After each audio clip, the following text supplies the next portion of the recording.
23 meeting, the Land Use Committee will come to order. It is 2 p.m. I'm Dan Strauss, chair of the committee. Will the clerk please call the roll? Councilmember Mosqueda. Present. Councilmember Nelson. Present. Councilmember Peterson. Here. Vice Chair Morales. Here. Chair Strauss. Present. 5 present. Thank you. Today's agenda has no items for voting. We do have 2 presentations. It turned out to be, not intentionally, and I'm kind of glad that it did turn out this way, focuses on how gentle density has played a role in our city since we became a city, and how gentle density, or sometimes the lack thereof, i.e. McMansions, have shaped our city, and how we are going to be looking at our city as we continue to build for the future that we all know is truly possible for us here. So the items on today's agenda is a briefing and discussion, a presentation on non-conforming building types that currently exist in the city from Marcus Johnson, and a presentation from OPCD on ADU report for 2022. And so before we begin, if there's no objection, the agenda will be adopted. Hearing no objection, the agenda is adopted. At this time, we will open the hybrid public comment period for items on today's agenda. Clerk, will you please play the video?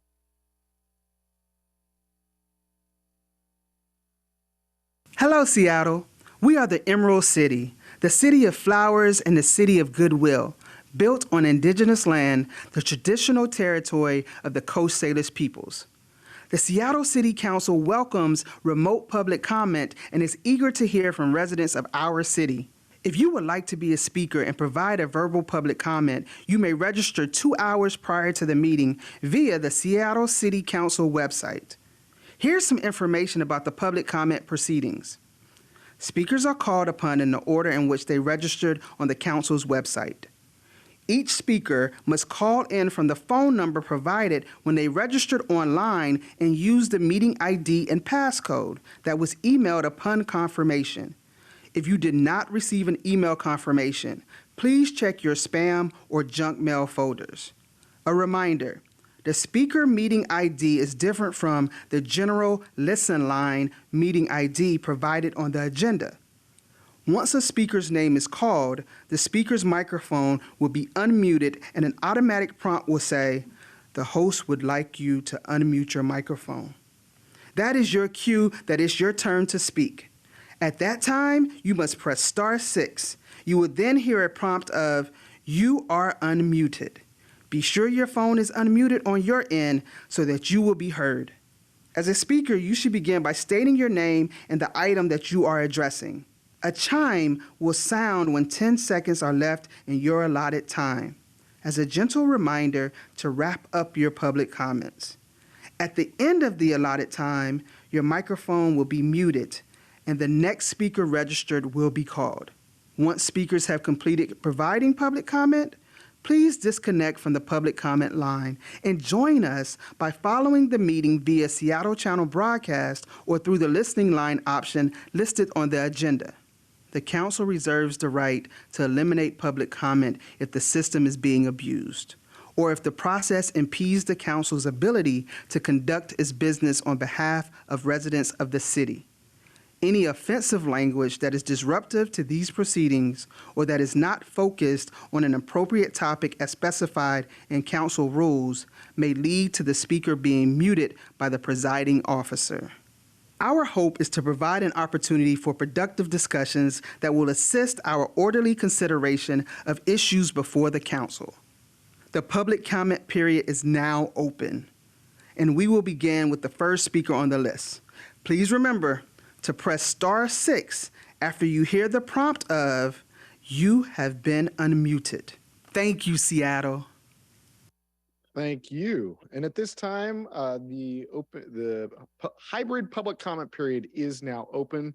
We will take the 2 folks in chambers first, and then folks that are called in online second. Sarah Jane Siegfried, I see you are signed up, but you are not present. So you must take call in the number, not the listen line, but the number provided to you in the RSVP. I'm going to remind our viewing public that public comment must be attending to an item on today's agenda. So either the non-conforming use or the ADU bill. And so as we are going to begin, first we have Steve Rubstello. Steve, always great to see you. Welcome. I don't know if you remember, but during the last big upzone, District 6 was the only one that didn't have a council member that was willing to move to adjust a little bit and save some of the older buildings. Even the chairman, who was radically for the measure and sponsored it, went to bat with the council and made a few changes in District 4. District 6 has not had that opportunity. Many of those buildings, I believe, are gone now. But as you take a look at older buildings in the district, while not cheap, they are less expensive. And saving them, I think, is of some importance. Maybe you'll have fewer people on the street if you quit raising the costs of landlords to the point where it goes to citizens. Steve, is this an item on today's agenda? District 6, doesn't say District 6 talking about non-conforming buildings? It is older buildings, non-conforming. Some are probably before zoning. This is not on topic. If you don't want to take it off, I can go to your ADUs, which Thank you. I don't see anything about looking at parking issues, street capacity, even the loss of trees that we've had with building in Seattle. I don't know if they're going to do it or not, but I just heard recently about some cherry trees that have been determined to be too old and therefore must be knocked down. And I gather there's a little pushback to the idea. Steve, we've got to be on topic. You want to stay with it?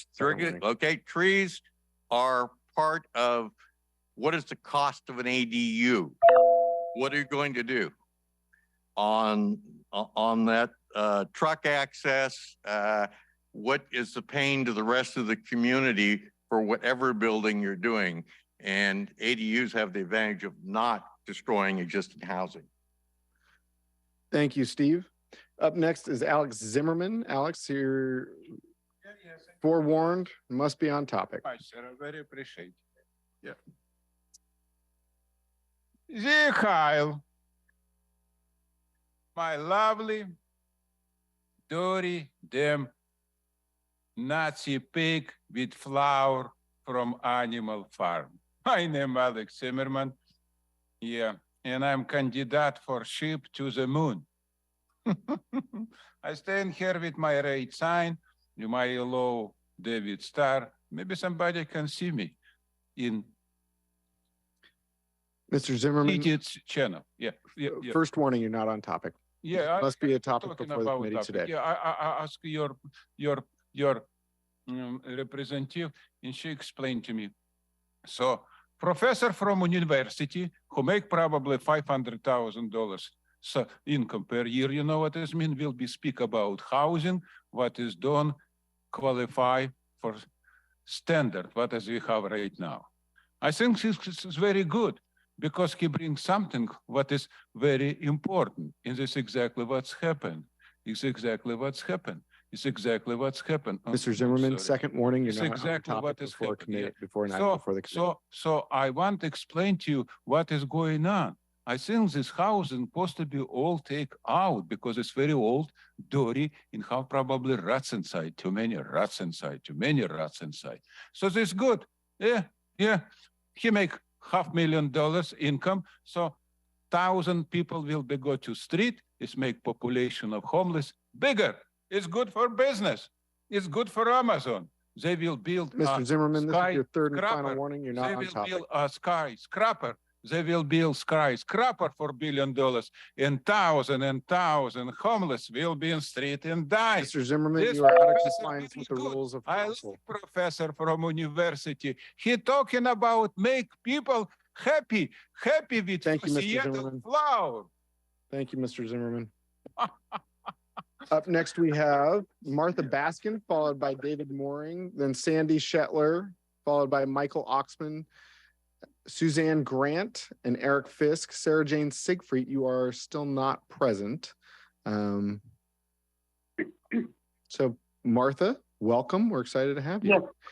And All right. sorry, Martha, before you get started, IT, I'm still not allowed in as a panelist on the Zoom. If you could help me out there. There we go. Martha, welcome. Excited to have you with us today. The pleasure is mine. Can you hear me? Thank you. Thank you. Doing this virtually. Yeah. All right. Yes. So good afternoon, all. It's been a busy week for regulations and rules that address community and the contours of urban living, an evaluation of ADUs, which I'm here to comment about, Seattle's much anticipated tree canopy assessment released last week, showing the city had lost a green lake size loss of urban forest, much of it in neighborhoods already suffering from low tree canopy, and just yesterday, a new draft tree protection ordinance. Will expanded ground rules for density and increased housing, of which ADUs are a part, reassess the importance of protecting mature trees, so critical for healthy urban living, or continue to turn a blind eye while they're razed to the ground and clear cut. In his executive order about the tree ordinance, Mayor Harrell said, quote, trees are essential to our efforts to combat the impacts of climate change and build healthy communities. We must act now to get back on track toward meeting our tree canopy goals and build the climate forward future we want to see. Martha, the item, I'm with you. The item must be regarding an item on today's agenda.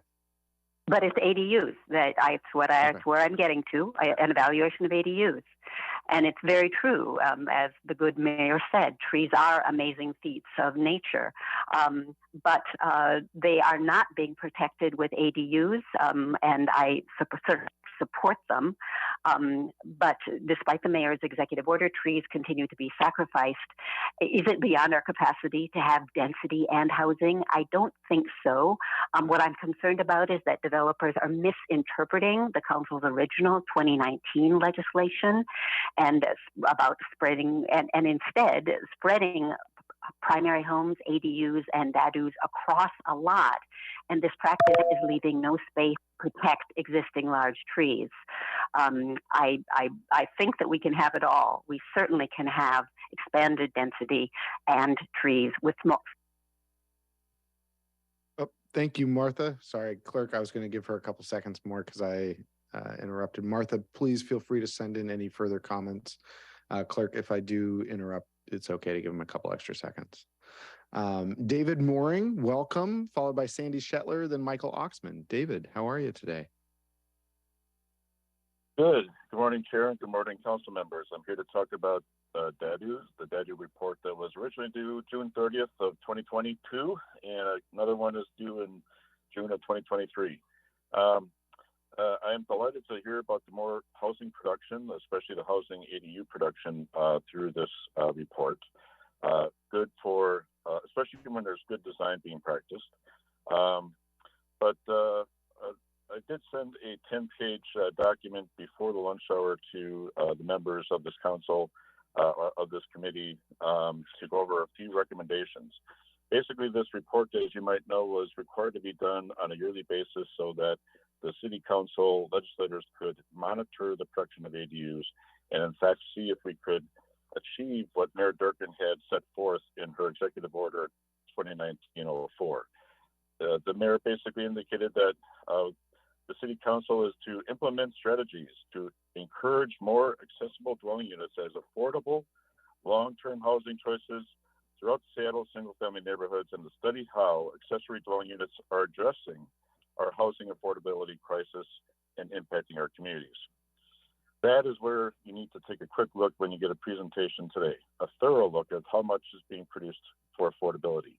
On page 3 of the report, you'll see that the King County is looking to be provide 171,900 dwellings for those at the 50% AMI and under, and just 91,300 for those at 80% AMI and over. Are we providing that? You look at the Seattle Times report, and it clearly indicates that the median selling price for the ADUs is $732,000, which is clearly not affordable by most of the city. The document also includes several examples beyond those in the report. The document that I sent out, I encourage you to take a look at, that shows the number of units going on. Thank you, David. Your time. Please feel free to send in any additional comments at your convenience, and happy to chat with you offline as well. Sandy Shetler, followed by Michael Oxman, and then Suzanne Grant. Sandy, welcome. Hi. Hi. Thank you, Dan. Yeah, hi. I'm Sandy Shetler, and I'm commenting on ADUs. Today, the Seattle Times front page tells us that attached ADUs can be identified by their umbilical cord-like connections between the primary structure and the attached ADU. I've been following these projects, and I've seen tunnels, sheds, or even just siding covered 2x4s with dead space inside used as connectors. While this seems funny at first, the disturbing truth is that this awkward design has caused the removal of countless large trees. Most of Seattle's trees grow on the lot's periphery. When new buildings are spread out instead of clustered together, the trees have to go, as well as any space for planting new ones. We need trees for community health, and we shouldn't be sacrificing them for weird tunnels or places to store patio furniture. Why would developers spend more on labor and materials to build two entirely separate structures with a false connection that consumes outdoor green space?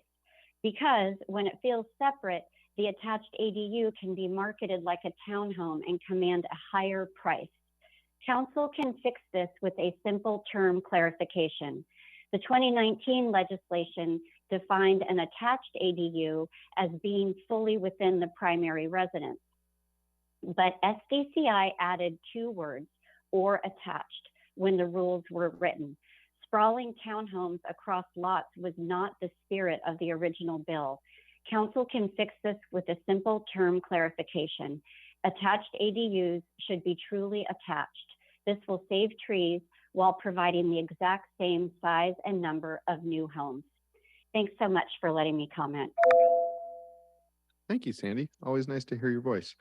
Up next is Michael Oxman, followed by Suzanne Grant, Eric Fisk, and Sarah Jane. You are still listed as not present, so please do call into the number provided on your RSVP, not the council listen line. Michael, welcome. Hello, Seattle City Council. Here it is, March 8th, 2023, and we're still talking about whether we want to save trees. Unfortunately, the accessory dwelling unit ordinance is a couple years late. The tree canopy assessment report was also a couple years late that was introduced this week. So the question is, can you outlaw backyards? And the ADU, which is stuck out in the yard, is where the trees are currently located. These units are about $700,000 minimum, and that means that a couple trees that are occupying the real estate where these units are going to be located are worth a couple $100,000 each. Now, I know that when the Japanese maple tree at City Hall was bought for $37,000 by Mayor Paul Schell, right off the floor of the Seattle Flower and Garden Show, $37,000 for a tree was considered excessive. Well, now I'm saying that these are worth $350,000 for each tree that are being cut down. So where's reality? I think that if these units were all required to be affordable, we wouldn't have this problem. It's a endless spiral of trees being cut down for construction. There is no chance for replanting any of these trees because a concrete building foundation will be put right where the tree trunk is now, or the roots, or the canopy. So thanks a lot when you're deliberating this and listening to the report. Please make sure that all of the attached units are right up against the building, not on a little breezeway stuck out in the yard, because that's going to eliminate a whole bunch more trees. See ya. Thanks, Michael. Up next is Suzanne Grant, followed by Eric Fisk and Sarah Jane Siegfried. You are still listed as not present. Suzanne, welcome. Hello, Chairman Strauss. This Hello. is Suzanne and everyone else. Hello, Alex Peterson, especially. Glad you're still there. This is Suzanne Grant, and I'm speaking about agenda item number 2. Yes, the DADU report shows that we need more housing in Seattle. No, we do not need more unaffordable housing in Seattle. According to this ADU 2022 report, the prices for the ADUs and DADUs that have been built are mostly occupied by white people and cost at least $700,000 and up to $1.2 million. So DADUs and ADUs as they are currently being built are not solving the affordability housing crisis. Also, no one in this recent report in today's Times coverage where density is ever discussed seems to be mentioning the T word, at REE spells tree. According to OSC, the canopy cover in 2021 is down since 2016.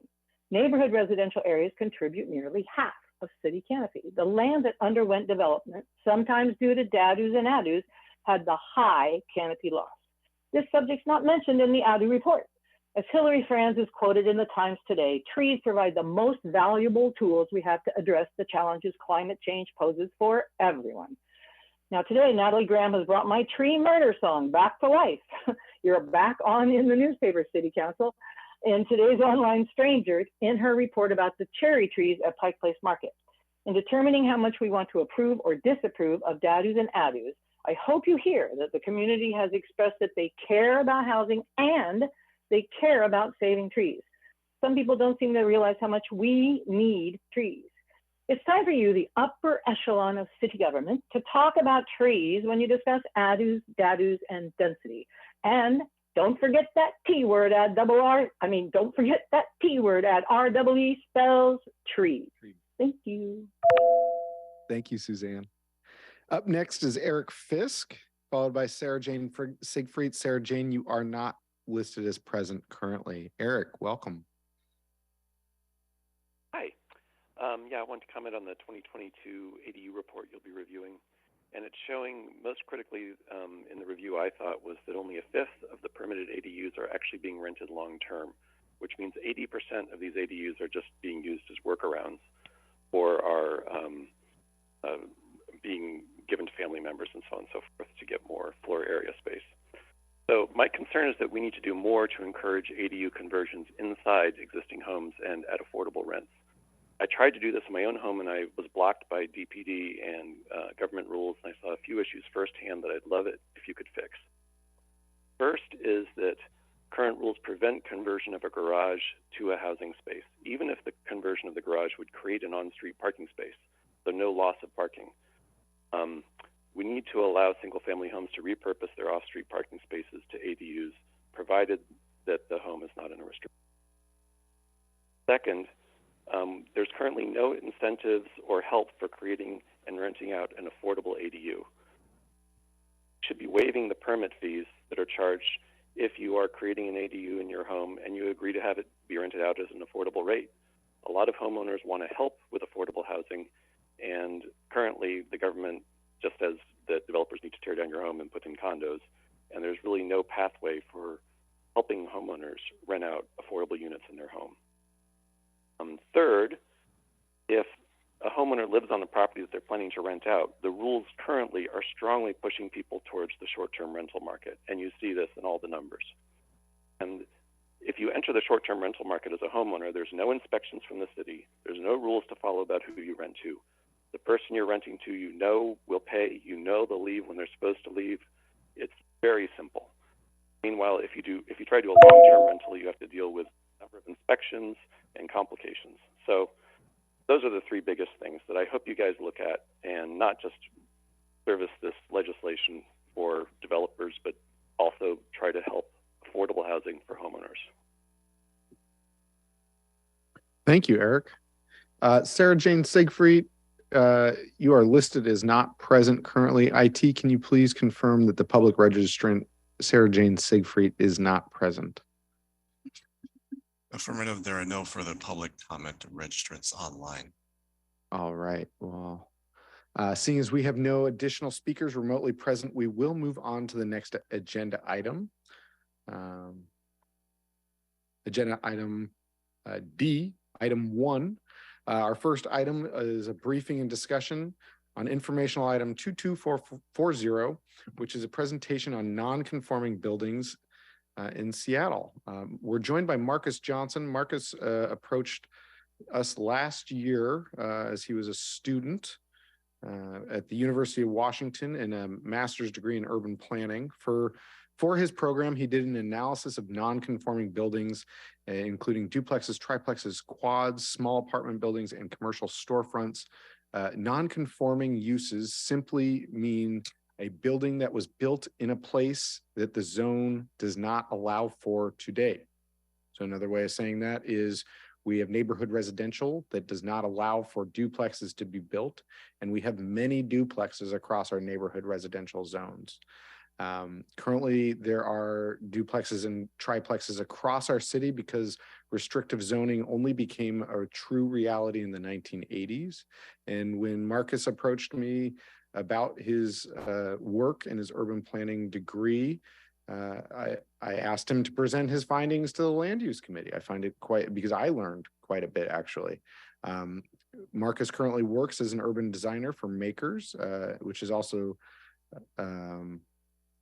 and I guess with that, I'll let Marcus provide a brief background on the zoning restrictions that have occurred. And Marcus, if you want to introduce yourself, please feel free to, and then please take us on the tour of these buildings that were once legal to build and are no longer allowed to be built in our communities and absolutely fit the fabric. I believe that these buildings, and you'll see on this tour, fit the nature and the fabric of our community so much more than the McMansions that were being built for so long. But with no further ado, Marcus, please. All right, thank you. Yes, so I am currently a planner and urban designer at Makers Architecture Urban Design. But I'm kind of coming here, as Councilmember Strauss said, to present on an independent study work that I did actually at the University of Washington while I was still in planning school last year. So with that being said, the title of my story map and work was Missing Middle Housings, Waiting to Help. And we gave kind of an understanding or early iteration of what nonconforming uses are. And just to give some background on this, it was an independent study.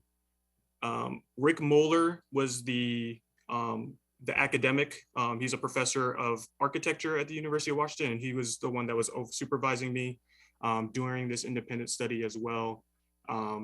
And because it was an independent study and not like a full capstone, I focused more on a smaller part of the city. I live in District 6, so that's what kind of helped make that decision a pretty easy thing versus doing the entirety of the city. But the trends follow throughout the entirety of the city. And so the main point of which we'll be touching on today is really going through the interactive map and showcasing where duplexes, triplexes, quadplexes, and others non-conforming uses happen within the area, the study area. That being said, I also wanted to just give a quick brief rundown of some of the historical processes that happened to get to our current zoning. And so 1923 is when Seattle introduced its first zoning code. 1947 and 1957 is maybe the Marcus, first. Actually, right here, if you could stop, just because I'm seeing that this is the area that is now the brewery district down in Lower Fremont, and what I'm seeing is that these lots are titled as C and D, which means that they were rated the lowest value worth lots in our city. Yes. And this really speaks a lot to the work that I'm doing in the brewery district right now to revitalize and make a vibrant neighborhood there, because, and this is just demonstrating the historical lack of investment. Correct. In this area. Correct. But I know we do have a little bit limited time today, and I'd love to see your tour. Yes, and just wanted to run through all of these. And I guess one last thing, because we have limited time and I won't be able to give the greatest rundown of the historic presentation.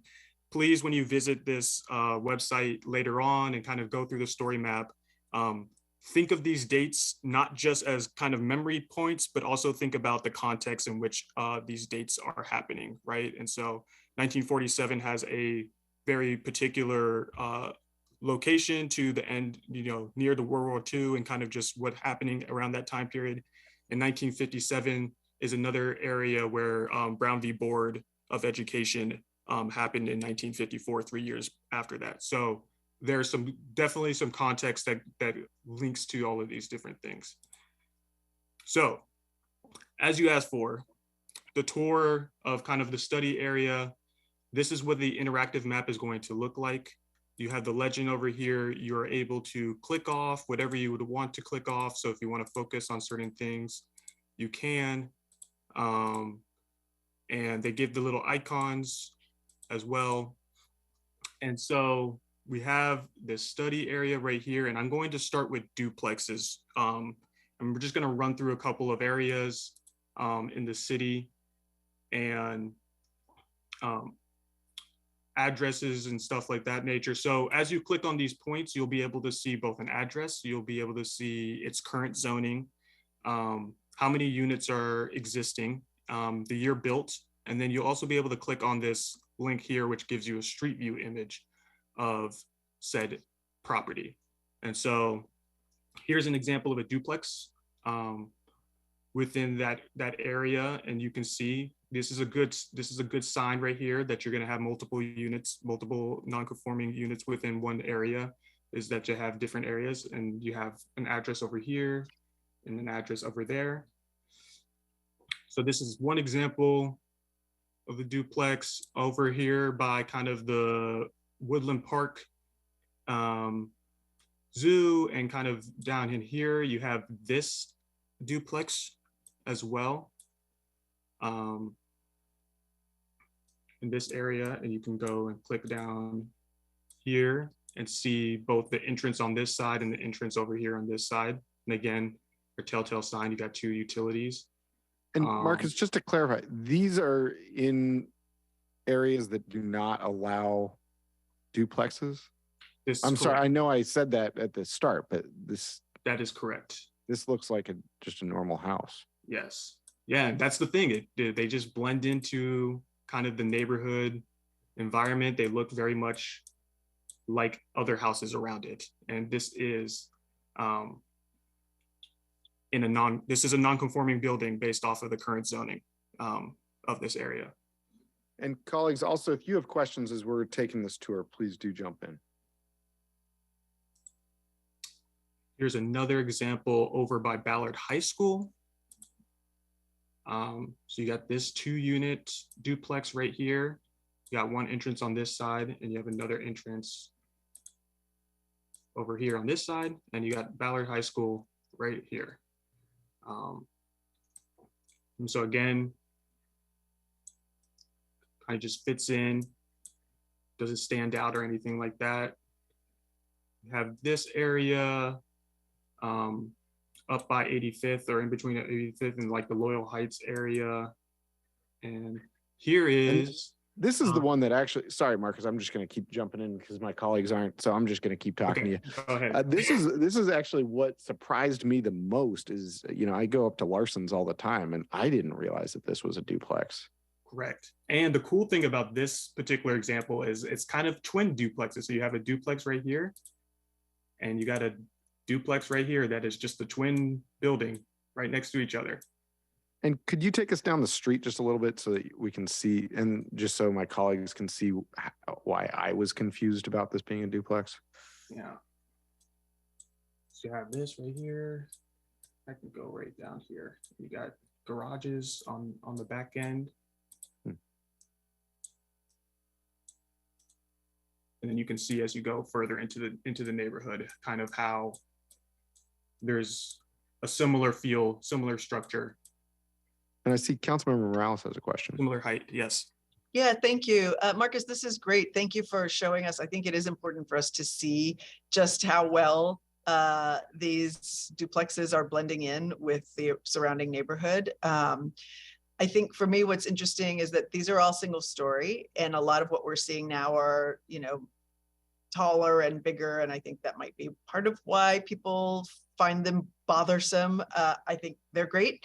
But I wonder if you could talk a little bit about how big these units are. Like, are all of these 2 bedrooms, or like, what is the capacity that these duplexes have? Yeah, so that's a great question. And without going into too much of the floor plan, and that usually is not, I didn't cover that super deeply within the kind of analysis of the study, but it is kind of, and these are older buildings, so these units are generally going to be kind of in the 700 to 800 square foot range, which is sizable enough to usually be a 2-bedroom unit, 2-bedroom unit, sometimes with 2 bathrooms, but usually a 2-bedroom, 1-bathroom unit that can house a young family, or just a smaller family, or any type of structure like that for a more reasonable price. Sure. Well, and that's what I appreciate about these, is that I can easily see, a single parent, or, a family with 1 or 2 kids being able to afford something like this. And that's an important option for people. Yeah, absolutely. Thank you. Absolutely. And I think you'll see, maybe as the years change, and these are again, these are older buildings. So you might see some of the newer buildings have, or the example over here maybe is an example maybe of a taller 2-story building versus a 1-story building. But I think generally in these ranges, there's still going to be 1 or 2-story buildings, and really not reaching to the 3-story level quite yet. Thank you. Yeah. And here is actually an example of maybe a 2-story kind of larger building in kind of the Tangletown Yeah, area. as you're zooming into these spots, maybe go from a high level and zoom into where you're. So we're looking over by I-5 Tangletown. So we're looking by I-5 area. Councilmember Nelson, is this one of your neighbors? Yep. We're looking at this building over here. Yeah. Okay. Do you recognize this one, Councilmember Nelson? Not offhand. Okay. Okay, so then that is kind of the duplexes, kind of a quick rundown of the duplexes. And let's see if I can, so here we got triplexes, right? And so starting in this area, if you're looking kind of in the Greenwood, around the northwest portion of Green Lake, around Green Lake, we're looking at a unit over here. So this is a triplex right here. It's a really wooded area. We heard the comments about tree canopy and trees, and just how these things can fit in to this, into areas like this, and have very well matured trees. This one has a rain-wise garden, and you see the 3 mailboxes right there. So another good tell sign right there of how it fits into the area. And this is kind of its neighbors. That was an important point, is that when all 3 units are in the same building envelope, that there's more room for green space. Yeah. I think that is one of the challenges with having 3 units on a lot that are not in the same envelope. Yeah. Wait, can I ask a question? Yeah, go for it. So are you saying that is not legal right now, or you could is not, that non-conforming? you can't build this is non-conforming. Yes. Interesting. Right? Yes. I mean, like, this is Councilmember Nelson, thank you. I mean, because when Marcus showed me his work here, like, my mind kind of, like, I had a light bulb or explosion moment of like, this, I see these all across our neighborhoods. Right. Right. And many of the duplexes that you showed were on corners, and I know that years ago there was Maybe pull the mic a little closer. So I saw that some of the pictures that you showed were on corners, and so just confirming that they are not outright allowed right now either. Yeah, they're not. Yeah. They're all non-conforming. They're all not allowed currently. And when you take a look further, deeper look into the story map, I capture that in terms of a future potential problem is that because they are non-conforming uses, if there's any type of maintenance, major maintenance that has to happen, or basically the owners of these buildings can't, do major renovations to the project that may cause some type of structure with the code that means that they have to tear down the home and build just a single unit house instead of that causes maintenance issues for these older buildings as well, because maintenance can be very expensive and sometimes you do need to do major maintenance configurations, but sometimes major configurations trigger trigger you having to relate to the current code, not the former non-conforming code. So, and Marcus, do you happen to have I went to share screen, but it would stop yours. Do you have the SDCI GIS map available? I do. So right here. Because I think this will help Councilmember Nelson's question here. So maybe if you want to zoom in on the spot up by Larson's, just because that one's, I know where that one is. So it's off to your left a little bit more. It's between the two dark browns. Or yeah, actually both. So Councilmember Nelson, as you can see on this screen, it's neighborhood residential, even though it's on a corner lot. Right. Yeah. So you can click on these and you can get neighborhood residential 3 versus, if you're clicking in this area is something different than neighborhood commercial. But yes. So all of the little, the soft yellow is neighborhood residential. So Marcus, just confirming for the viewing public, as you're taking us on this tour, you are not looking at buildings that are in the dark. You are only looking in light yellow. That's correct. I've only pulled housing units, housing types that are within the light yellow neighborhood residential area. I don't know where I was at before. Oh, yeah, here's another triplex right here. And this is just up the street of the duplex that I showed a little bit earlier. So if you go down this way, the duplex is right here.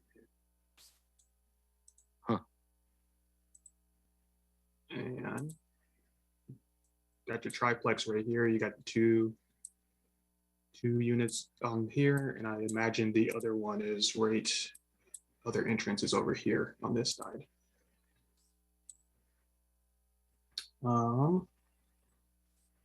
Let me see this one. This one's also in the Finney Ridge area.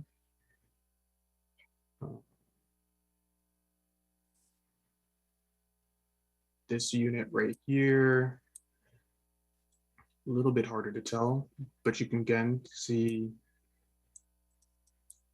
this vegetation area.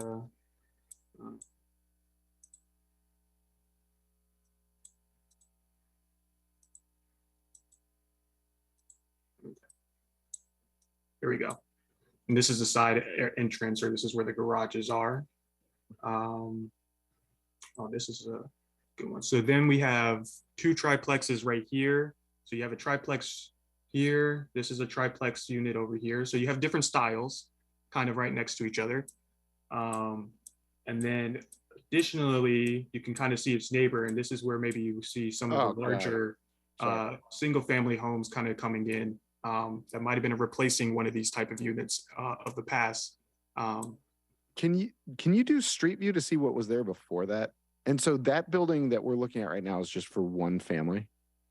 Correct. So let's go 2007 and see what was there before. And see if I can peek behind the trees. So I mean, so you have this small house here. You have, that tree on the corner. Is that tree on the corner is that on the lot that was developed? I believe it was. Oops. Yes. Oh yeah. Look at that. So, I mean, I think that this example, sorry, Marcus, I'm going to just kind of riff here and jump in if you want, Councilmember Nelson. This is an example of what the problem has been. We've been tearing down, like what Steve was saying earlier, the houses that were, part of the fabric of our neighborhood, only to be replaced by this home. You can make your subjective judgment about it, what you will, but doesn't serve any more people than the house that was before that. And then if you want me going off on a tear about that tree, there was no reason for that tree to get cut down, like, nor the street trees in front of it. Like, this is what is contributing to the tree canopy disappearing, the size of Green Lake. Meanwhile, you've got across the street a house that absolutely fits the character of our neighborhood, that is able to serve multiple families. I mean,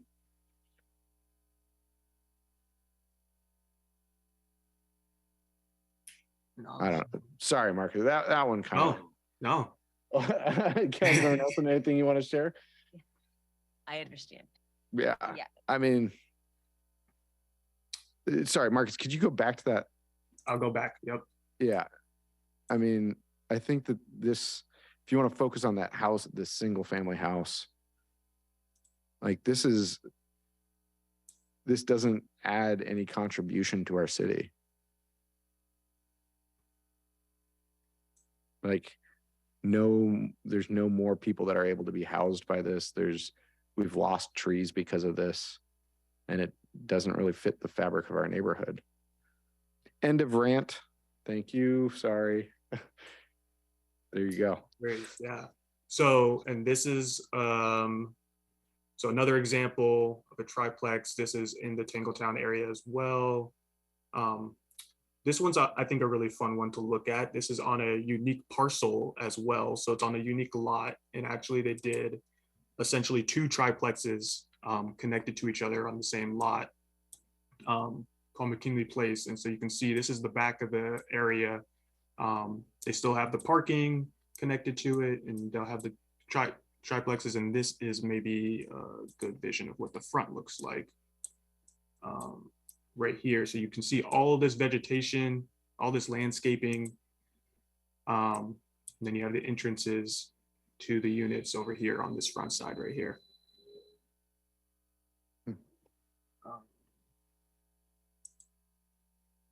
And here is one on, let's see, this one is 7805 Fremont, built 1908, and this is also by Aurora,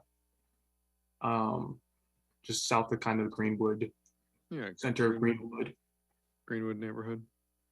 And so it's a little hidden right here, and I'm gonna go down the side a little bit first, just to show kind of like the yard and kind of attachments, and then all of its kind of parking inside spaces. And this is, again, this is kind of how I've been ground truthing or visually truthing some of these. And then you have, and the age is going to change a little bit. So this is the most recent picture, and this is kind of what the front looks like. Oh yeah, right. It's a gorgeous house. So, yeah. Yeah. That's another example right there. Absolutely fits the character of the neighborhood. Let me see if I get this right. Jump around to fourplexes. And I'll just keep on jumping around unless people want to jump in or ask questions, anything like that, as well. So we got this fourplex over here in the Crown Hill neighborhood.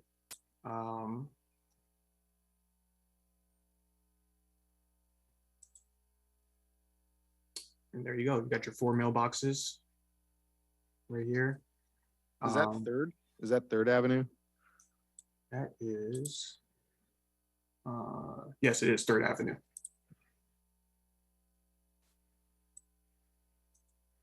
Is there a better picture of that building? Oh, there we go.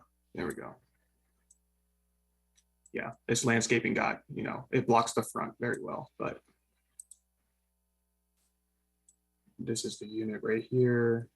I don't know if you researched this part. Is that in the bog or not? I don't know. Okay. Yeah, we don't need to go down the bog thread. Yeah. And yeah, so you can see it's got, there's obviously some bike infrastructure that, is connecting the area, and crossing and stuff like that. And let's see. Oh, we got these units on. That's definitely 3rd. On 3rd Avenue. And you can see here, it's just like a row of them. Kind of got a cluster of them right here. So you got you got fourplexes all lined right next to each other along this 3rd Avenue.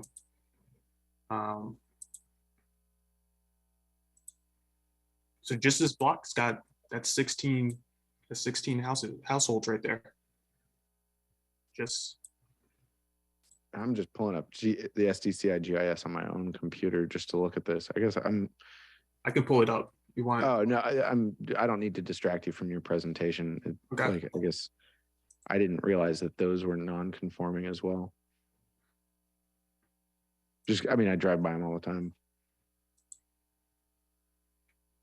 All right, and then this is one up here on, I believe, 85th and 85th and 20th or 28th actually. So it might be a little bit further right. But you got this unit right here of a fourplex. And so I imagine the other units are on the other side, but you got your 4 mailboxes right there. Very small, and then you got, do you have a street view of what was in that house right there? That one looks like it was built in the 90s. Let's see. I can't go any further back on this. Nothing back. That's fine. Yeah. And I'm just because it does look like that one is next to. Right. So I think this one is next to some neighborhood commercial zones or multifamily zones, because it's right off So of the zoning change happens between those two parcels. Is that right? That's correct. Yeah. Okay. Yeah. Do you have any sense on whether or not I'm imagining a very small percentage of duplexes have the owner living next door. So is it safe to assume that these are generally 2 rental units in a duplex? It's a good question. I don't, I have friends that I know live in, or I have a recent colleague or classmate that actually moved into a fourplex in the city. And so it's very much possible that, a lot of these units have somebody that's actually owning a unit or is kind of part of the ownership group of the unit versus being completely rental units. But I think it's on both sides. I don't have a percentage to be able to tell you how much of them are, owner occupied versus renter occupied. And something that you said at the beginning of this, Marcus, that stood out to me, Councilmember Nelson, one of my first office hours back in 2020 that I still got to have in person because it was within the 8 weeks before the pandemic struck, was an older couple who lived in Ballard that owned a duplex, and they wanted to make changes to it, but because of our current zoning code, if they wanted to, they would have had to remove one of the units because they wanted to make a renovation. And their story was that they had bought it and lived in it and rented the second unit. And when they were able to save up enough money to buy their own home, they were able to do so. And so then the duplex that they had was then a rental. Both were rental. Right. So, so it can be an income generating option for the homeowner, and or it could be an affordable unit if they're non-conforming and thus aged for renters. Yeah. Yeah. Yes. Sorry, Marcus, we're totally taking your presentation, but keep going. All right. And how am I on time? I can speed through things if we, I think. I'd say just stay on pace. Stay on pace. Yeah. All right. This one is another. I like the look of this one. Maybe a lot. This one's in the Sunset Hill area. Oh yeah, I know that. That one was on my old Ballard News Tribune paper route. Yeah, there you go. Yeah. So you got your 3. So you got your 4 units right here, 3 doors. I don't know where the other door is. Maybe one door goes. But again, the zoning changes on the border of this unit. Yes. Is that right? It does. And this reaches to, other issues or other things that I mentioned in the story map is how these, multifamily, gentle density, smaller range things can integrate into the neighborhood and then also be very close and kind of elevate these options for neighborhood restaurants and neighborhood cafes and things of that nature that are on the corners maybe, or and things of that nature. So these things are really close to kind of amenities and other stuff. And the, you know, it's no surprise that some of the density that is allowed around this area helps support, you know, this restaurant or this cafe or any of those things. Oh, So because back in my day, it was a lawnmower shop and a piano studio. So, you know, I think there's some benefits here. some benefits. Piano studios are cool, but yeah. So, and even across the street from this, I believe. Yeah, what's the zoning there? Let me look it up online. I believe this one is zoned in a multifamily or a neighborhood commercial area, and this one is still in a neighborhood residential. That's what I'm zone. seeing as well. But similar units. I think they're both duplexes, or maybe one's a triplex and one's a duplex, but look very much the same and kind of in the same area. And also, look, you're just down the road from water and nice views. So nice walk. This one is in the Fremont area. This is Dayton. And again, this is another example where I think you have multiple. So you have a fourplex here. And so you'll have this unit, and B and C, I think, are over on this side. So the entryway is either, not sure how you get to that one, but, and then this building right here is also a non-conforming building, and also I think a fourplex as well. So different styles of building, but. Do you think that different style is just based on when it was built? Yeah, it's actually kind of interesting. I believe these are actually similar years. Let's see, 1986 and 1989. So the one that looks maybe a little bit older actually is the one that's the newer one. Like this one looks, and then also further down the street, you have one in 1974. So you got a park nearby. And so again, this is another kind of street or block that has, you know, 3 fourplexes. So an additional, what is that? 12, additional 13, I guess 12 households on the block. So, and then let's see, let me go up to the next one, which is small apartments. So I also captured small apartments. So these are things that I'm considering anything that's 5+ units or more. So again, we have one in this area. This is one that's off a bus route that I take semi-regularly. Oh, what just happened? Anyways, so we have, this is the unit. This is a 7-unit apartment right here. So this is 7 units, single story, good landscaping, good vegetation. You got some of the back units over here on this side. And then you got the 62 bus, goes downtown, goes to Roosevelt Station, right along this route.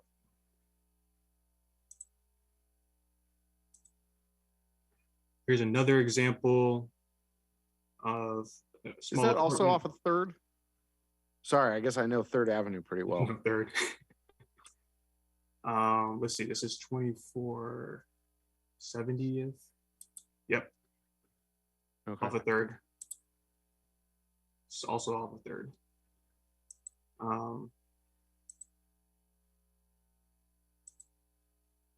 And then, so you got your 5 units. The 5th unit's over here. So this one looks like maybe a basement unit, potentially as their 5th unit, but that's your 2-story building. I think somebody did mention, let's see. All right, so then we have this unit as well, 60/50, and I believe this one is this one over here. So 6-unit apartment. And again, it's kind of in this span of a cluster of different apartments. So you got another apartment over here on this corner that hits a couple of units. You have, and then the other ones would be further down the block. And what you're looking at around neighborhood, so this is across the street. I think what's interesting is that apartment building is shorter than some of these main houses in front of the ADU, DADU couples that we're seeing. Yeah.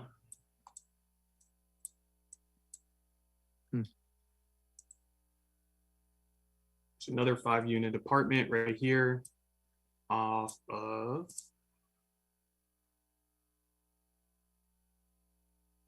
I guess I won't be able to find that one really quickly. This one. I know that's on it looks like it's 83rd and 15th. 83rd, yeah. So is that 16th that's off to your left? Sorry, I know my district well. Yeah. Is that 16th right there? Let's see.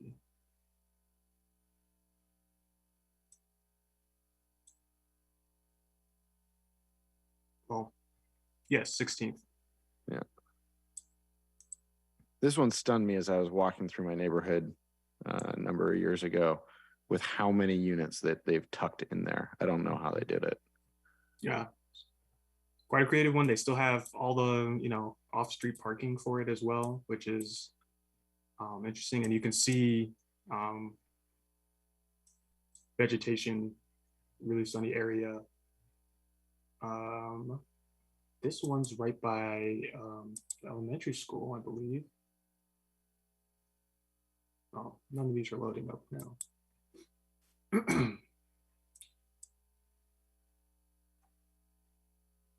But you have this unit right here. And you got your additional units. So this is a 5-unit apartment as well. Across the block, it's using the topography to kind of help with the building and kind of just get the units in there. Those duplexes or quads across the street as well. Yes, I believe, yes, they are. Yes. So this is another kind of non-conforming use in the area. And then this one is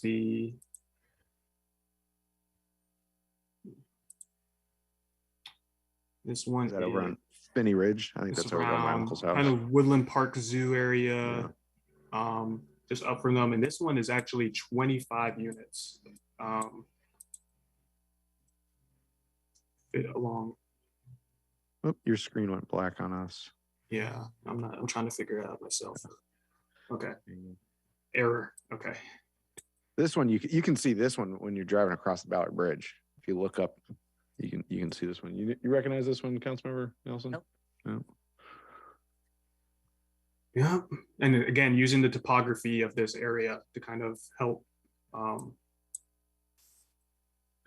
And this was another one that was a little this is a bit surprising to me because I guess I didn't realize that this was outside of the conforming uses.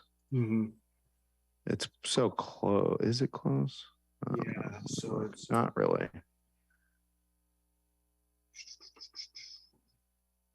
Yeah, it's about 2 blocks away from a zoning change. Yeah. We're in this area, along 3rd, kind of in this. Okay, let me wrap up with just one other thing that I added in this one that I thought was interesting was I wanted to capture not just the residential uses that are non-conforming, but I also wanted to capture office space, retail, kind of commercial aspects that used to be allowed in this area or were built in this area, but are no longer conforming anymore. And so you have this one kind of in the Meridian neighborhood.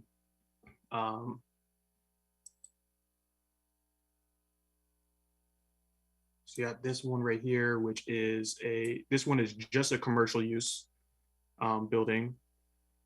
You got Tilla Natural Health office, space.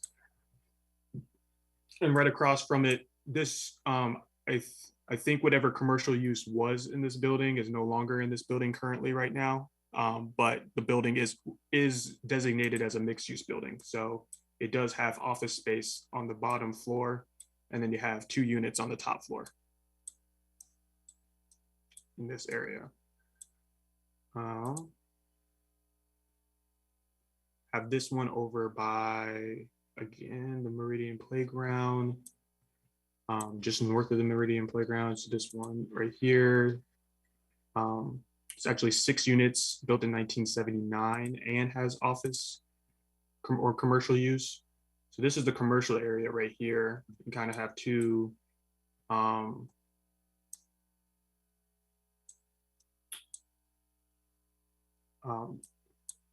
commercial spaces. And then over here on the kind of side lot is, you'll see Meridian Apartments and an entryway into a few of the units.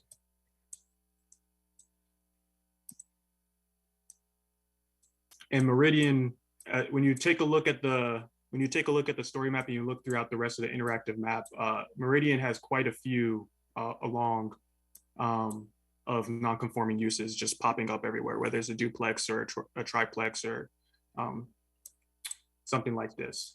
I think that has to connect a little bit to the history. I believe this might have been a streetcar corridor in its past. So I think that's part of why you might see a lot of this.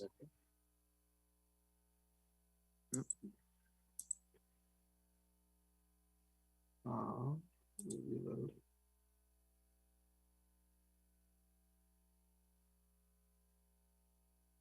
Okay, well, that one reloads. I guess I'm out of You got a lot of tabs open, Marcus. I appreciate you.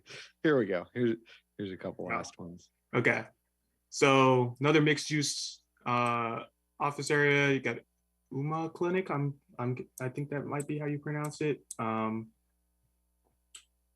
mailboxes. You got different utilities. You got your units over here on the back end side, and then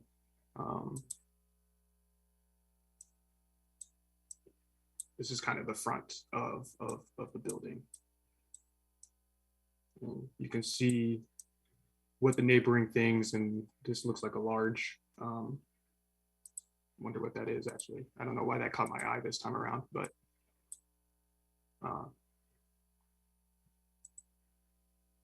yeah. And then let's see if this one works. There we go. This is the last one right here. Off of Linden Ave. Again, you got a kind of retail store right here. And then when you wrap around got a unit right here as well. So, and that's about it. Well, Marcus, I really appreciate your presentation. Yeah. So again, yeah, you can just check out the rest of the story map. There's a lot more context and information in there, and I put my sources in here as well, so you can find citations and just double check where some of this information is coming from. And yeah. And I know you worked on this last year as part of your independent study and your Masters of Urban Planning. And maybe if you could stop sharing screen so we can see everyone's faces easier again. There you go. I know you worked on this last year when you were doing your Masters of Urban Planning at the University of Washington. And it was really enlightening for me in a lot of different places to learn about the community that we live in and how these duplexes, triplexes, and sometimes quads are already a part of the fabric. I mean, I knew it anecdotally, but I didn't quite realize to the extent that you were able to share. Councilmember Nelson, did you have something? Yeah, sorry, I was trying to raise my hand, just decided to do it in person. Thank you very much. I did recognize the corner of First and 56th, and the two mixed use places. So because that is close to McDonald Elementary, so that serves school kids in that neighborhood, and I believe I believe that the neighborhood really that is close to my house, I'll just say. And we really appreciate the corner stores that are in that neighborhood as well. And so I just noticed that I appreciated you including the commercial spaces on the ground floor because it does help out to the walkability of a neighborhood to be able to have those small stores, small businesses right there. Great. Yeah. And I guess I'll just add one thing that I maybe should have covered a little bit closer, just overall numbers of my study area. So there was 850 non-conforming units or buildings, 850 non-conforming buildings in that study area that I had. 669 of them were duplexes. 130 of them were triplexes. 36 of them were quadplexes. 40 of them were apartments. And then there were 13 office mixed-use commercial spaces. I really appreciate, Marcus, again, this is really helpful information. It's really opened my eyes in ways that even though I'm like in these neighborhoods, like that apartment on 83rd and 16th, I remember that one from my days of wearing out my sneakers knocking on everyone's doors, just because that one really stood out to me, was how can you cram so many units into such a small space? And I didn't realize that it was outside of I didn't realize it was a neighborhood residential when I was walking around. So it's provided me a lot of information. Seems like Councilmember Nelson as well. And we really appreciate you not only, thanks to Rick Mueller for setting up independent study project that you were able to use that time in your education to educate us. Yeah, so to really document it. Yeah, Marcus. Thank you. Yeah, and I know we've requested you to take time off out of your job to come and present to us. So again, thank you for taking time out of your busy schedule to join us today. Absolutely. Yeah, it was great to finally present it, and hopefully people enjoy the work. Thanks again. Well, thank you. And now off to our conversation about accessory dwelling units. So in a lot of ways, the same number of units, but in more buildings, which takes up more space. So again, ADUs and DADUs are different than triplexes simply because a triplex has 3 units within the same building envelope, as compared to 3 units of ADU and DADU, which are all separate or attached buildings. With that, Clerk, will you please read the short title of our second agenda item into the record? Informational item 2241, 2022 Accessory Dwelling Unit Annual Report for briefing and discussion. Thank you. For today's discussion, we have Nick Welch from Office of Community Planning and Community Development, and Lish Whitson from Council Central staff. The legislation that enacted ADUs and DADUs was passed before almost everyone on this committee. This legislation was passed in 2019, and it created limits on the McMansions that I was just sharing my disdain for, which we saw were prolifically built across our city, where you would tear down an existing home built for one family and you would build a home built for one family, but 4 or 5 times the size. The Seattle Times article today referenced 2/3 of the McMansions in 2022. Excuse me, sorry, I got that note wrong. The Seattle Times, I don't have the correct information in front of me, but it noted that only 10% were built before a certain date, and the majority of these McMansions were built in the last decade, I believe. Sorry, I don't have that article before me. As we just saw from the non-conforming presentation, there's a long history of having multiple dwelling units on a single lot, but it was done differently previously. These buildings, both in the presentation previous and the upcoming, are built as gentle density. It allows for people to better age in place in the communities that they've long called home. and they're not the end all be all solution of affordable or market rate housing, because as the Department of Commerce for the state mentioned, we are needing to build 55,000 units of housing per year statewide to meet our to get back into the black. So this is not these types of housing solutions are not going to solve the entire crisis. It does help us to step in the right direction. With that, I'll let Nick take it from OPCD. Take it away, Nick. Okay, thank you, Council Member.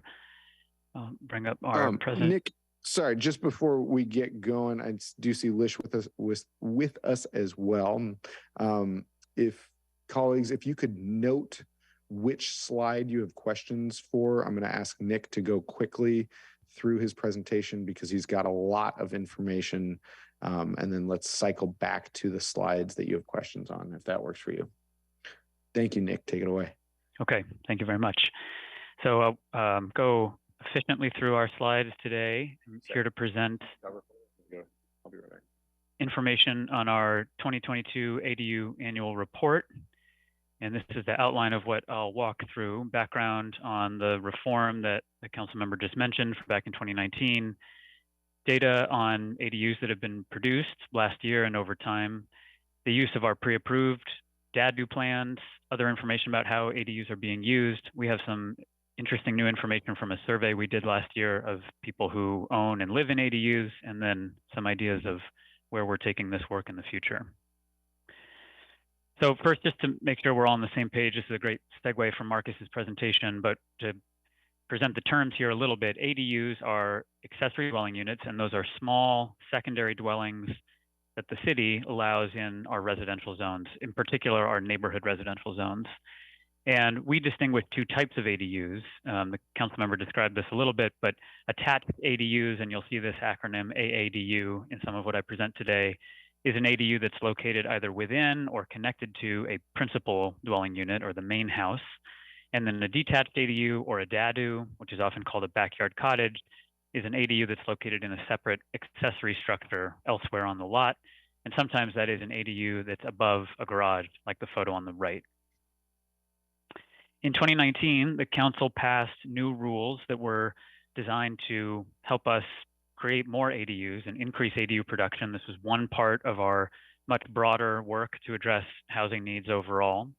And some of the key changes of that legislation included allowing 2 ADUs on every lot in our NR1, NR2, and NR3 zones.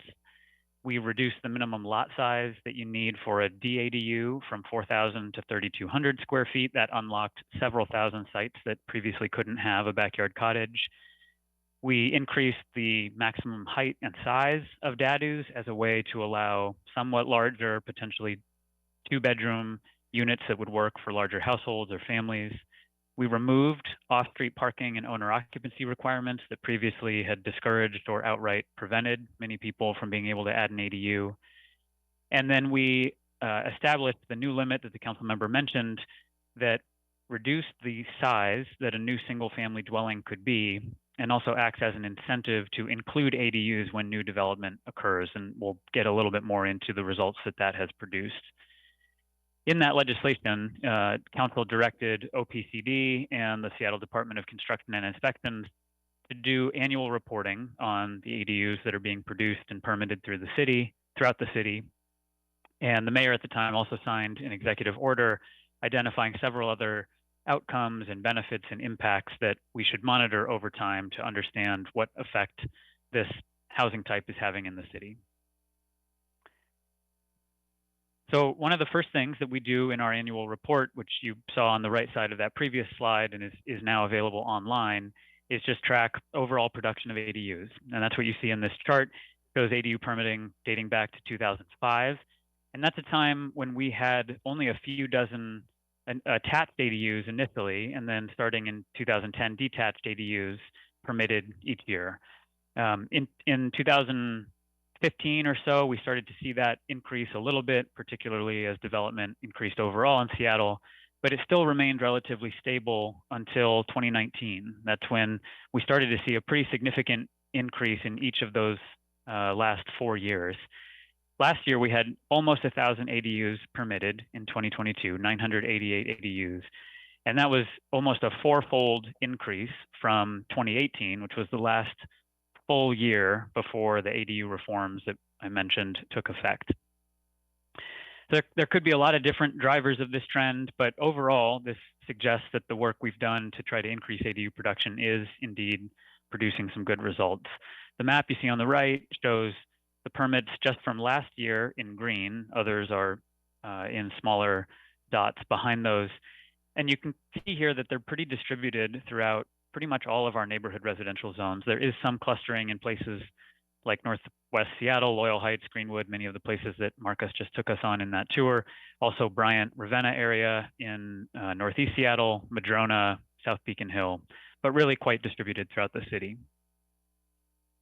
So in our report, we drill down into this production data to try to understand how and in what configurations ADUs are being permitted.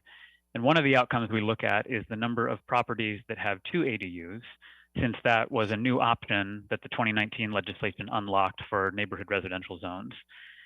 So in those zones, we allow either one attached ADU and one detached ADU, or 2 attached ADUs. And you see examples of each of those in the top and bottom photo on this slide. In 2022, 44% of the ADU permits that the city issued were for sites that had multiple ADUs. And mostly that was the combination of an attached and a detached ADU. That was 1/3 of the permits issued last year.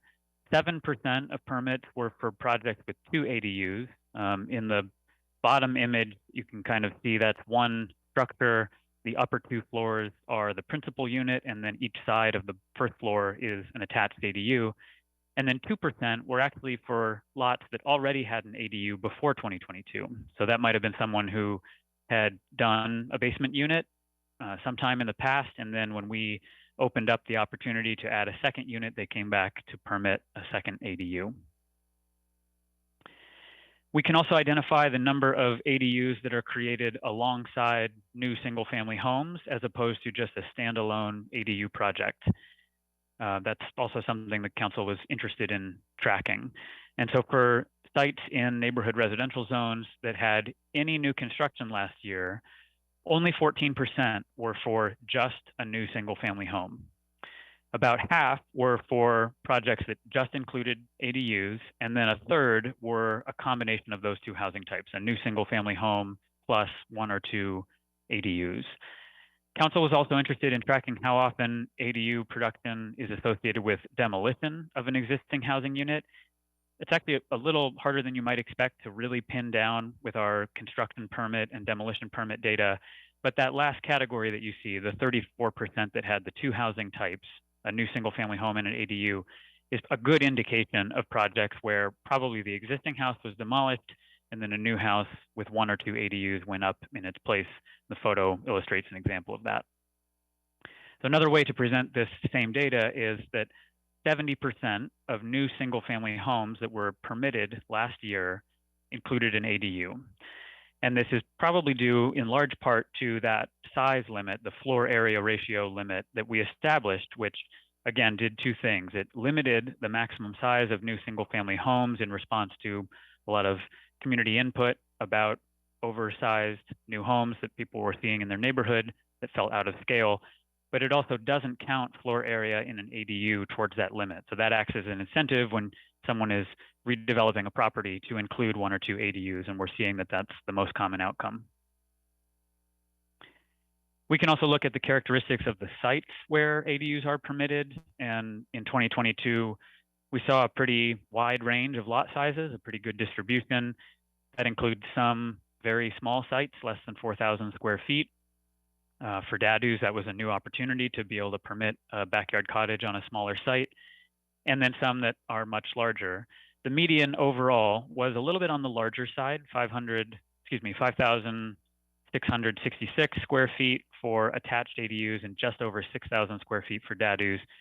That's a little bit above the overall median size for sites in our neighborhood residential zones, which is 5,200 square feet. Probably this just underscores that if you do have more site area, it's a little more feasible to add a second unit somewhere on the property. We've also used in our reporting neighborhood level data to look at whether ADUs are more or less common in certain types of areas over other types of areas in the city. In this map, we're showing median household income for census tracts, and that's shown in green. Darker areas have a higher median household income. And then the dot for each census tract represents ADU production from last year. And we do this to try to understand if ADUs are more concentrated in higher income or lower income areas. And when we look at this statistically, we see there's really no significant relationship between ADU permitting for last year and household income at the neighborhood level. In other words, ADUs are pretty much equally likely to be permitted in relatively higher income areas and relatively lower income areas, to the extent that some areas in Seattle are lower income. And until we had a survey of actual owners and occupants of ADUs, this type of neighborhood analysis was really the best that we could do. But as you'll all see in a few slides, we now have better information about the actual households creating and living in ADUs, and that gives us a much stronger picture of the characteristics of households involved in this housing type. Our report also includes some information about the pre-approved plans that the city has. In 2020, we partnered with designers in the Seattle area to create a gallery of pre-approved designs for backyard cottages. Those are featured on our AD Universe website. And we did that through a competitive process. We actually had an overwhelming response to our call for submissions, and we reviewed those and selected a subset that then got reviewed for compliance with the city's structural codes and energy codes. And so the gallery we have includes a wide range of sizes and unit types and styles. The one featured here is the largest of the set. It's a two-story, two-bedroom unit. And if a property owner wants to use one of these, they can get a permit much more quickly than a typical process for a sort of custom designed DADU. They've been used 130 times since they were made available in 2020. And permitting during that time for these 10 designs has averaged 56 days from intake to issuance, which is usually the key milestones that SDCI tracks. That includes 37 days when it was in SDCI review, 19 days when it's out for corrections with the applicant, and an average of 2.6 correction cycles, rounds of issuing corrections per project. By comparison, the other permits, so custom regular DADU permits that didn't include a single family house, just a DADU, they averaged 149 days, so a little less than 3 times as long, and 3.2 correction cycles. So there's definitely some time savings from using these plans. Our report has information about how ADUs are used. One part of that we look at is short-term rentals. Since 2017, Seattle has had regulations that limit the number of units that someone can operate as a short-term rental to 2 units. That includes the operator's primary residence if they rent that out as a short-term rental, and then 1 other unit, a secondary unit. ADUs can be used as short-term rentals. That is one use that people tell us they choose to do for their ADU. But if a property owner has 2 ADUs and they live in the main house, they can't use both ADUs as short-term rentals. So the existing regulations that we've had in place for quite a while limit the number of ADUs that someone could potentially put on platforms like Airbnb and Vrbo. Operators have to get a license from the Department of Finance and Administrative Services, and that licensing data, we can look at that, and it has information about the unit type when someone licenses their short-term rental unit. And it suggests that of the active short-term rental licenses, about 12% are associated with the ADUs that we have in Seattle. So we have about 528 short-term rental licenses where someone has indicated that it is an attached ADU, a detached ADU, or they've put other, and we've just conservatively thought maybe all of those are actually ADUs that someone didn't know how to categorize. And all told, that's about 12% of the more than 4,000 ADUs we have throughout the city. There are some caveats with this data. It might underrepresent or underestimate the number of ADUs that are used as short-term rentals because we know that not every STR has a license, but in some ways it might overrepresent ADU use as short-term rentals because owners might get a license and then decide to change how they use the ADU at some point. They also need to get a license even if they rent it out just one night a year. So this licensing data doesn't tell us how often they're actually offering their ADU as a short-term rental. Thank you, Nick. And Councilmember Mosqueda, if you could hold your question to the end, we're gonna get through these slides if we could. Okay. Thanks. I see question on slide 11. We'll come back to you. Another way that ADUs are used that we are starting to track more closely is as units that are offered for sale as condominiums. So just a little bit of context here. A condominium is a form of common ownership where the units are owned by some individual entity, and then the owners as a group have some sort of interest in the shared elements or community property on the site. So often that's a multifamily building where there might be common spaces, everyone owns their own unit, but it can also be smaller projects that have just 2 or 3 units. The city actually is not involved directly when condos are formed. It's governed by state condo law, and the administration is at the King County level. But what we're seeing in neighborhood residential zones is that because you can't subdivide a typical lot, some ADUs are being sold as condos because that's the way that they can be offered as ownership. We don't allow them, the land itself, to be divided. And so we've seen that this is increasing in recent years. We've started to track it more closely by kind of cobbling together different data sources from the city and the county.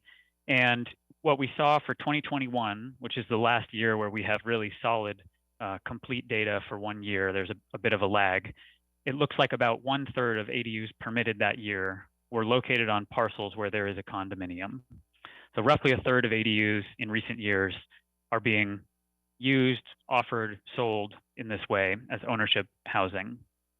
And we can see that that's a pretty similar share to the number of permits from, this is on a previous slide, the number of permits that had multiple ADUs, that was 42%, and the number of projects in neighborhood residential zones that had both an ADU and a new single family home, which was 35%.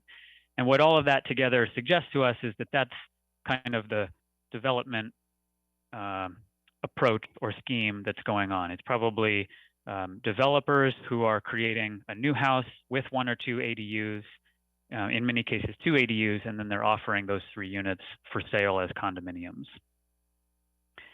So the next question that follows from this is, well, how do those ADU condos affect affordability? What is the price point for those units? And we heard some public comment on this.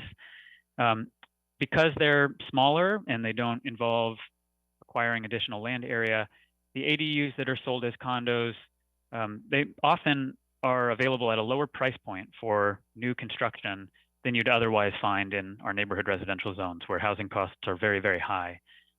We don't yet have a systematic way to connect our permitting data with sales data that happens at the county level and focus just on this subset of sales that relate to condos. So what we've done for now is kind of a manual review of a sample, and you're seeing the results of that on the screen in that chart. We've manually looked at ADUs and the single family homes on the same property that were sold as condos in the last 2 years. This is not every instance of ADU condos, but a subset. And what we see, the green dots here are the ADUs and DADUs sold, and they're all consistently at a lower price point compared to the single family homes on the same property. They vary because of the size, the quality, the location of the project, but they're often between $500,000 and $700,000 for the ADUs. The house on the same property that's much larger might sell for anywhere from $1.5 to upwards of $2.5 million. So they are offering an ownership option at a lower price point than we otherwise get in neighborhood residential zones. At the same time, $500,000 to $700,000 in general is, not a price point that is affordable to lower income home buyers. And so this also underscores that we need other tools to provide affordable home ownership options to people in that sort of income bracket. So I want to shift here to the next major section of this presentation, which is reporting out the results of the survey we did last year of ADU owners and occupants. I'll just introduce first what we did. That same legislation from 2019 directed us to conduct a voluntary survey of ADU owners and occupants in order to learn things that we just can't get through permit data and other data sources that are readily available. So that includes things like how people are using their ADUs, some characteristics of the ADUs that we just don't track in permitting, questions about how people are financing and paying for their construction, what rent they charge, whether the property owner lives on site, and then also demographic information about ADU owners and occupants, who's actually benefiting most directly and using this opportunity. So last spring, we partnered with the University of Washington to create and send out a survey to almost 2,500 ADUs, to the addresses for those ADUs that were permitted in 5 years, from 2016 to 2021. And we received 522 responses, more than a 20% response rate, which we thought was actually pretty good. And we learn a lot from this. It gives us some insights into things we just otherwise don't have data available for. But it's also worth saying, you know, we can't draw firm conclusions about the topics we asked people about, because, you know, it's possible that some respondents are more likely to answer this kind of survey for any number of reasons. So first, just in terms of who we heard from, we asked about just what is your relationship to the ADU on the property? And the most common response, the most common type of response that we heard from was people who own the ADU and they use it for some kind of use, meaning they are not themselves the occupant of the ADU. That might be that they rent it out or they use it for some other use. We asked follow-up questions about that. But it's worth noting here, we also got responses from people who actually built and they now live in their ADU. So they might have downsized into the unit and they use the main house for something else. We heard from people who rent an ADU, they pay rent to the homeowner to live in the ADU, and heard from people who have actually purchased one of those ADUs that was sold as a condo. The map on the right here shows that response rate for zip codes across the city. It was 21% citywide. Then we asked about how people are using their ADU, both currently, and we also asked about how they've used it in the past and how they plan to use it in the future. This is showing the answer to the question, how do you use your ADU today? And the most common response was that they use it as a long-term rental to someone that they didn't know previously. That was 21% of respondents. Then there was a mix of people who also rented out to a family member or someone they do know. Short-term rental usage was on here. Some people are using it as housing for family members or friends, but without charging rent. We also, again, heard from people who live in the ADU, including those who use it as a condo, and then some number who use it for other purposes, but not as a residence. We were really eager to learn about the demographic and socioeconomic characteristics of folks who have created and who live in ADUs. The first chart here on the left shows income, and we see that 40% of ADU owners reported a household income above $200,000, well above the median income for Seattle overall. And that's also much more than what we saw for ADU occupants who don't own the unit, whether they pay rent or live in it for free. Those folks tended to show up much more in the lower income brackets here. The chart on race asked about race and ethnicity. Excuse me, the chart on the right asked about race and ethnicity. And on that question, both of the respondent groups, both ADU owners and ADU occupants, disproportionately indicated that or identified as non-Hispanic white at 78% for ADU occupants and almost 85% for ADU owners.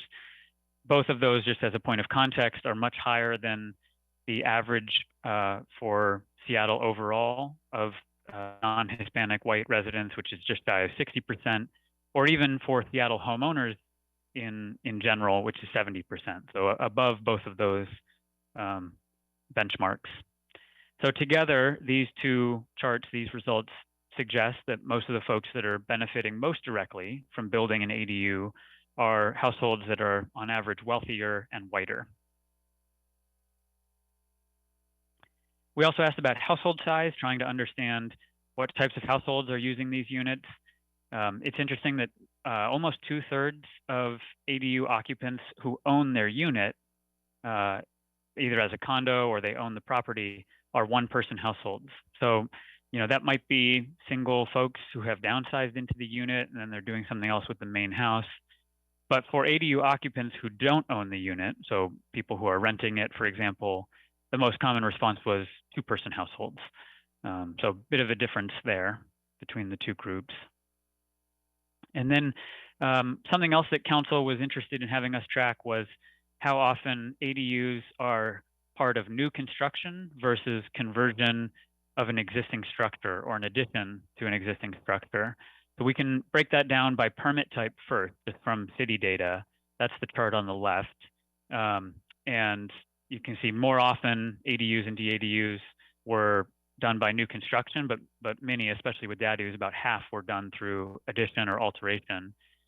And then similarly, we asked survey respondents the same question, and we saw for ADUs, attached ADUs, conversion of existing space was the most common response.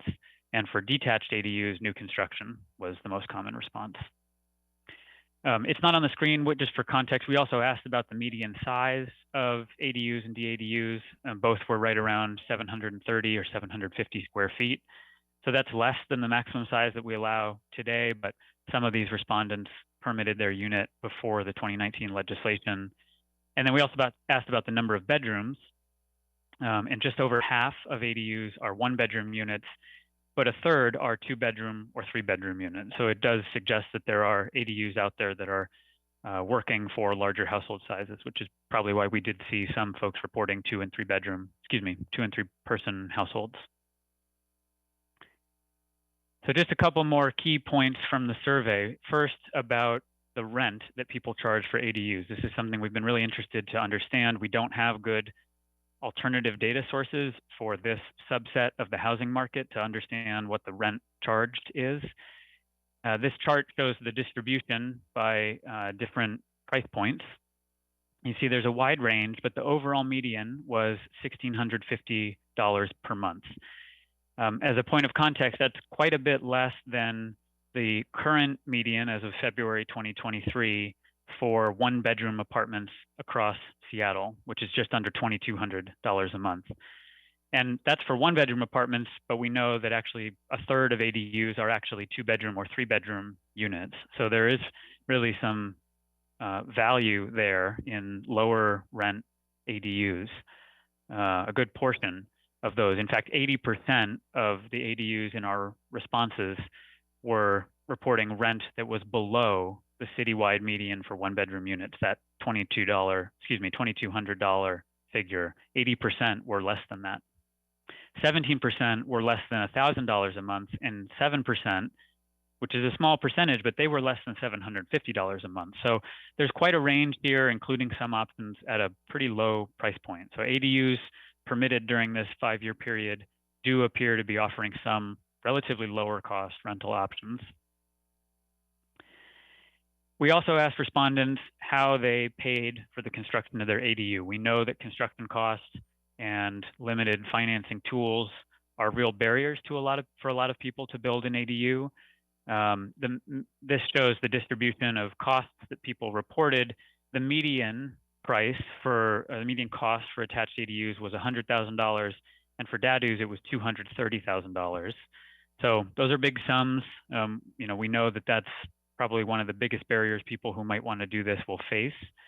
And then we asked, how did people pay for the construction of their unit? And the most common response was with cash. And the second most common was with home equity, tapping into home equity or a home equity line of credit. So together, this all suggests that the people who are most capable of creating an ADU are the folks that do have resources at their disposal. And again, underscores the work we think we need to do to help folks with fewer resources, lower and moderate income households, to be able to do this type of project. Last topic here that we asked about in the survey, or we actually have a lot of detailed questions. Last one we're sort of summarizing here for you all is around parking, another topic that the council and the mayor's executive order speak to. And that has been of particular interest, again, because we removed the off-street parking requirement in the 2019 legislation. So first, we asked respondents how many vehicles the ADU residents own. And the vast majority have either 0 cars or 1 car. Very few have more than 1 vehicle. And then we asked how many vehicles those residents park on the street, because the concern has been that there could be on-street parking impacts from new ADU production. And almost half reported that the ADU residents don't park any cars on the street at all.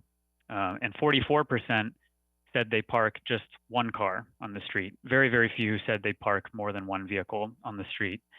Now that number that you see on the bottom, 107 respondents who said they don't park any cars on the street, that does include the folks up here who don't own vehicles.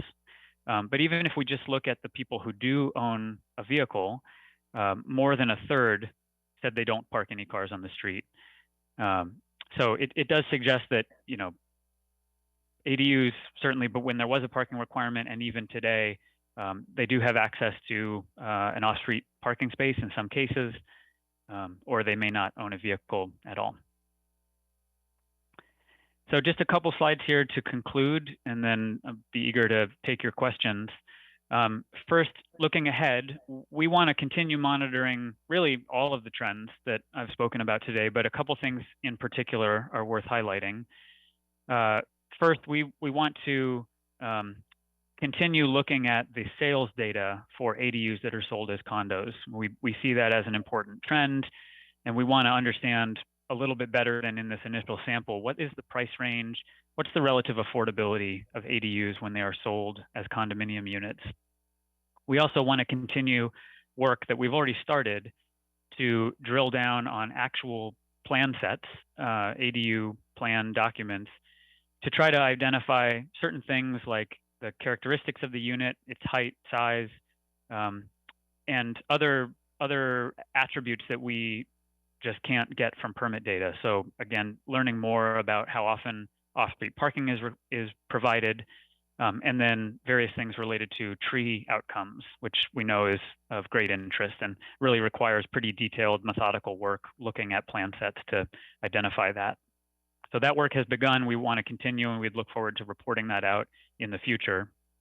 The data in this report also helps inform our work supporting the mayor's housing subcabinet, and it really helps with our work on the One Seattle comprehensive plan, where, as you all know, a major focus is on doing even more to address our housing shortage by looking at other housing types that we might allow citywide, and in particular in our neighborhood residential zones. So a lot of the trends and the lessons and goals and outcomes we're seeing here with ADUs are pretty instructive as we think about further changes in those areas of the city. And then the last point here is, as you know, we're continuing to look at how we can realize the vision of ADUs as an anti-displacement tool by helping lower and moderate income homeowners and homeowners of color add housing on their property. We know that there are cost barriers, financing, and other types of barriers that folks need support to overcome if they want to do this, and our survey data really underscored the additional work we need to do that. Our vision of success here is that, you know, existing residents now and in the future can access and participate in these redevelopment opportunities, and so they can stay in their communities as they evolve over time. And that's going to be an important pillar of our work on the comprehensive plan as well. We have a lot more information and resources online at AD Universe. You can access that website through the link on the screen, maps.seattle.gov/ADU. And that includes some interactive versions of a lot of the data that we've presented here today, plus resources for folks who are embarking on their journey of creating an ADU. Thank you. Thank you, Nick. That was a lot of slides, a lot of information. I see Councilmember Nelson in chambers. Do you have questions? I'm just going to go through councilmember by councilmember. Councilmember Mosqueda did have to leave, but she did send me over her questions. Councilmember Nelson. If she sent a question, I'll Oh, there's a long list. You might want to get going now. Yep. Sure. What is the difference between an attached accessory unit and a duplex? How are the two differentiated? Good question. So an attached ADU The main difference really between an accessory dwelling unit and a principal dwelling unit has to do with a few things. One, you cannot subdivide an accessory dwelling unit from a principal dwelling unit. So in our neighborhood residential zones, we have minimum lot sizes that don't allow subdivision unless you have a certain lot area, and we only allow one principal dwelling unit per lot. Whereas in our multifamily zones, you can have multiple principal dwelling units. You can think of townhouse development. Each of those is a principal unit, and each of them is subdivided and sold separately. That's one difference. The other is that we have size limits and other development standards that apply just to ADUs. So, the attached and detached ADUs you saw have a size limit of 1,000 square feet, and they can't be larger than that. But in a situation where we allow duplexes and triplexes, those individual units can be much bigger than 1,000 square feet. Thank you. And Nick, just to let me tag on to that, because that was one of my questions. The reason why I'm having colleagues ask questions first is because I bet you're going to ask my questions too. Is you can have a more even floor square footage between in a duplex as compared to a primary unit and an attached dwelling unit, where the primary unit is going to have a larger square footage than the attached dwelling unit. Is that a correct understanding? That's right. So with duplexes, you can have essentially a building that has a mirrored area on either side. So the house just looks more normal, looks more like what we have traditionally seen built in our city. Don't need to use the word normal. Any other questions from you, Councilmember Nelson? Not right now. Good. Councilmember Morales. Thank you. I wanted to go up to slide 11, where you indicate about 12% of units are being used for short-term rental. That's less than I would have expected, and I heard a caller seemed to assume that the majority of ADUs were being used for short-term rental. So clearly that is not happening, which I think is good, frankly. But I do wonder about the first bullet point you have on the right, which is that not all units that are operating as short-term rentals are licensed. Can you talk a little bit about why that might be the case? Sure. I can say a little bit. This is ultimately data in a program that the Department of Finance and Administrative Services runs. So I'm not a total subject matter expert on the short-term rental regulation or operations, at least. But they, like various things, it's sort of a question of enforcement. So when people want to operate as a short-term rental, my understanding is they're required to get a license. Probably not all operators or people using their units that way actually do go through with it. I don't have a good gauge of how much FAS thinks that might be, so we can try to follow up with some more information about that. But one thing that's helpful, in our first annual report last year, we saw a similar trend to what you see on the screen here, and that was where we left it. We now have that survey data, and one of the uses that people could indicate for their current use of the ADU was short-term rental, and it was 11%. So that was helpful in looking at this 5-year sample of ADU permits and hearing from the folks who own those units, who indicated a pretty similar share that were currently used as a short-term rental. Well, and I wasn't on the council when that legislation was passed, but I thought part of the rationale behind requiring licensing was because we really wanted to limit short-term rentals. I don't know if we set a number for our, a cap that we wanted, but and if we did, I don't know where this falls there, but I am interested to follow up with you offline just to learn a little bit more about that. I have one other question on the next slide where you start to talk about condos. So you explained that it's governed by the state, it's administered by the county, the land is not divided, but allows separate ownership of the units. So who owns the land underneath then? Or do you have any insight into how those agreements work? Well, it really functions similarly to a much larger, maybe more traditional form of a condominium that someone might imagine, where there is an owners association and that entity owns the property and has a board and has to keep records and has a budget and has to have a reserve and do a reserve study. All of those associated requirements do apply for these much smaller condominiums, for better or worse.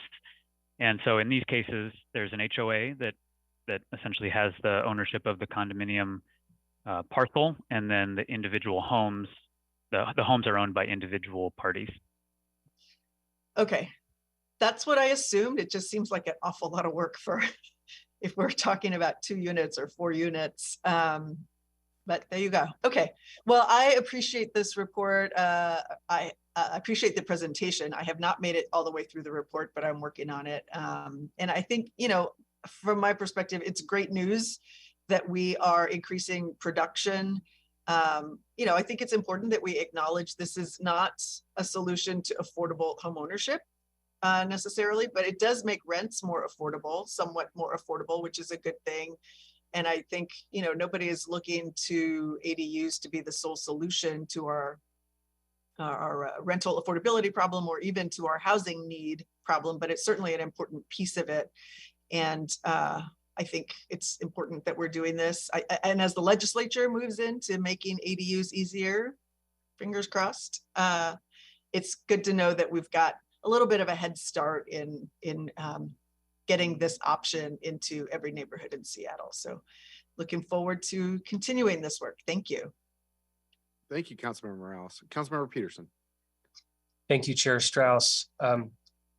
We heard a lot of public comment today about tree preservation, and I noticed in, I think, slide 23, you mentioned trees there.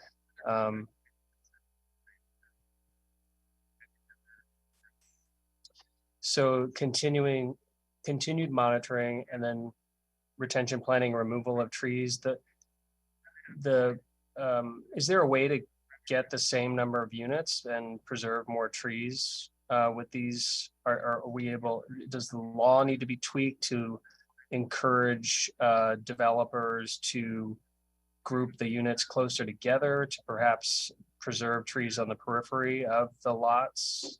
Or are you looking at any sort of way to have both of those positive outcomes?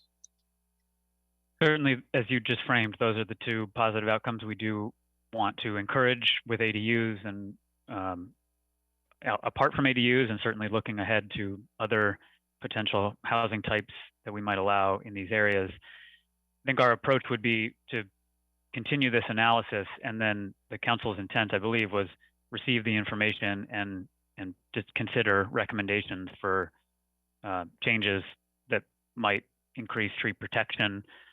So we're continuing with that work. SDCI has some new data available and had an internship this past fall that got pretty far in doing that really manual, in a sense, laborious work of reviewing plan sets to, you know, understand tree outcomes permit by permit. So yes, we want to use that information to inform potential recommendations that, you know, another thing to keep in mind is, sort of to Councilmember Morales's point, we had 900 plus ADUs permitted in the city, but we have development happening in a lot of different contexts. And so the tree question is, in a sense, you know, broader than just ADUs as well. So this would be one piece of information to inform potential recommendations. Thank you very much. And just want to note, I really appreciated the Seattle Times article this morning. It was very thorough. And just to, I recall when Councilmember Mike O'Brien was working on this many years ago, and it seems like much of his vision that he had for this law is coming to fruition. So just wanted to mention that. Thanks. Thank you. Councilmember Morales, did you have another question? Nope, sorry, I will lower my hand. No problem. I've got 8 questions of my own. I might not ask all of them just as we're 1 minute from the end of the scheduled presentation. If you could go to slide 5.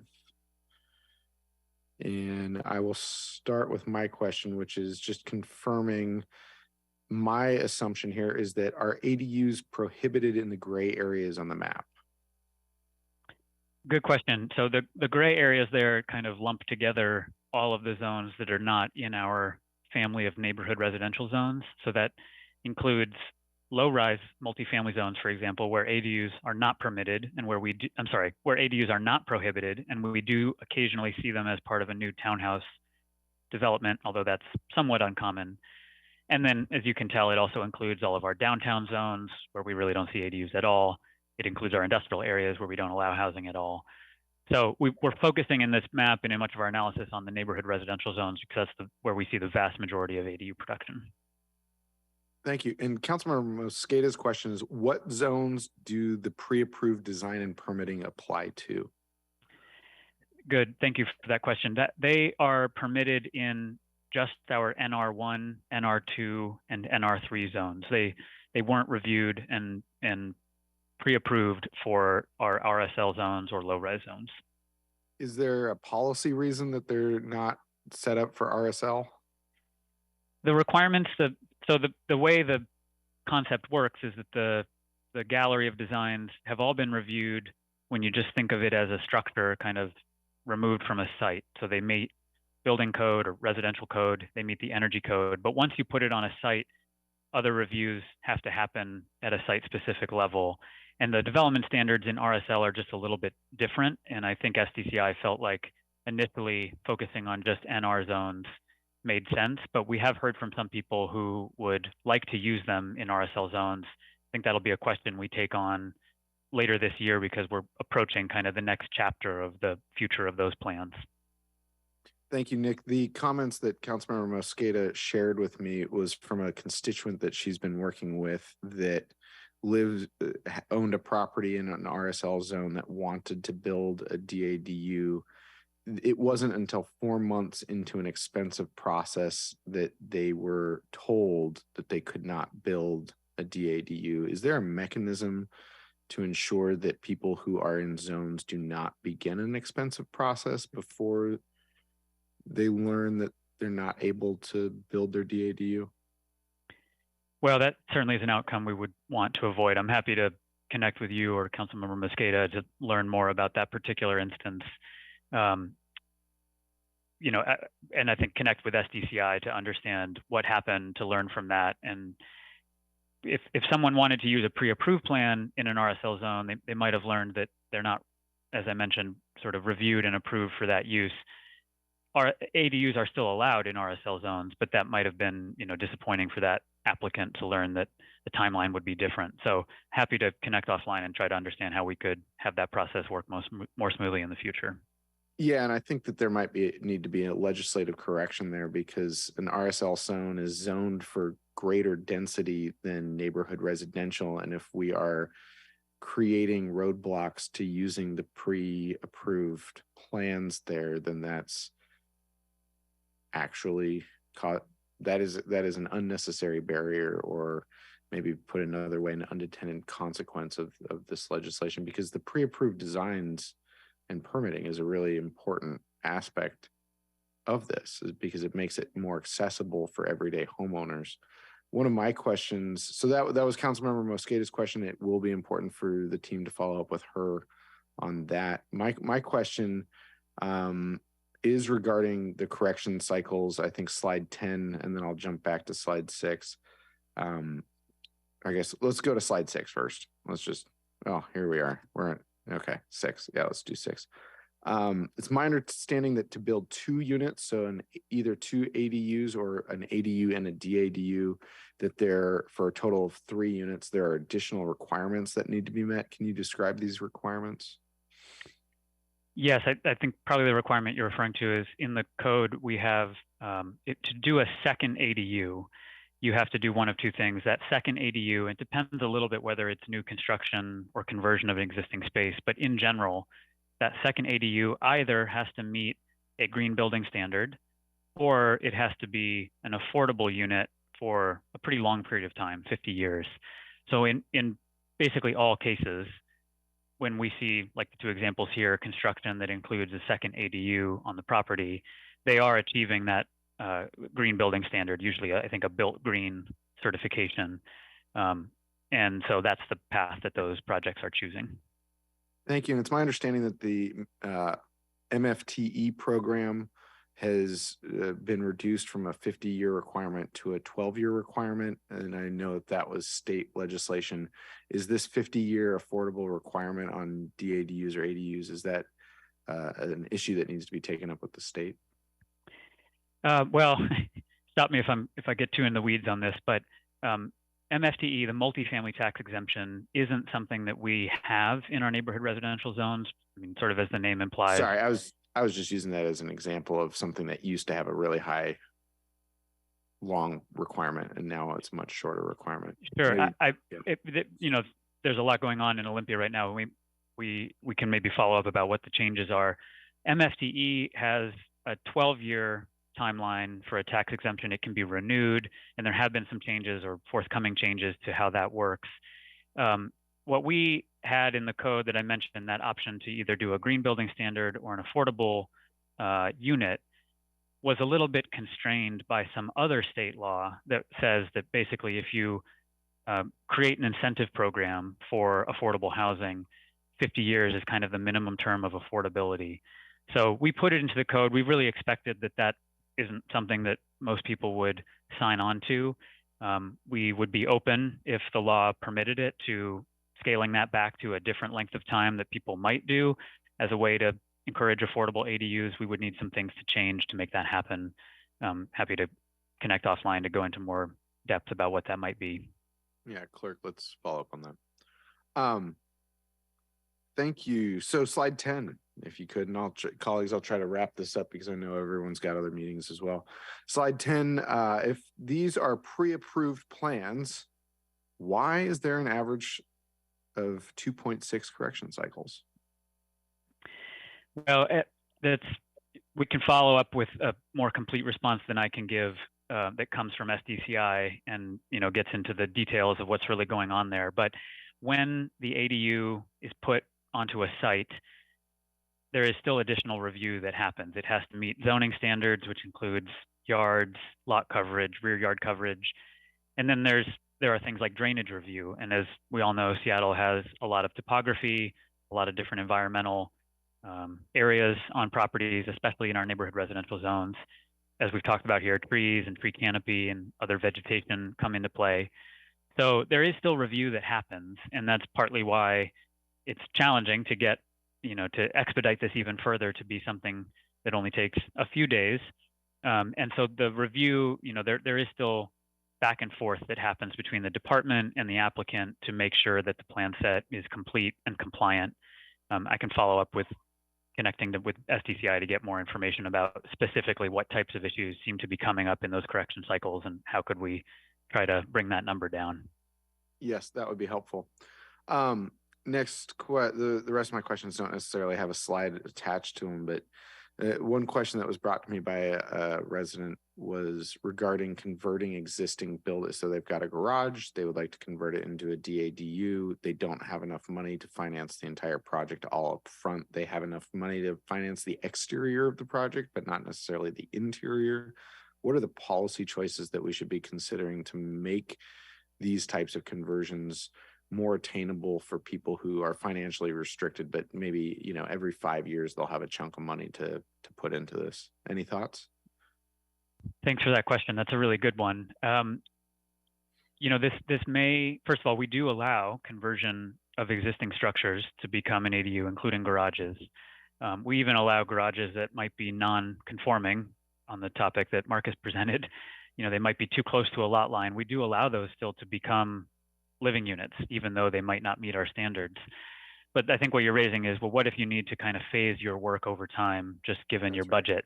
And to me, my initial thought here, as someone who doesn't work hands-on with permitting every day, is it's a little bit of a question of what are we requiring to get a construction permit? And do you need to be able to demonstrate, you have a whole project ready to go, or can you do some of the work that your budget allows before continuing?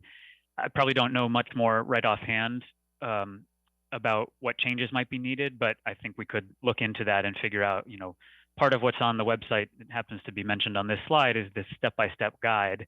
And something we don't include right now that maybe we should is information about how you might kind of phase your project or what that would involve. And we can follow up on that.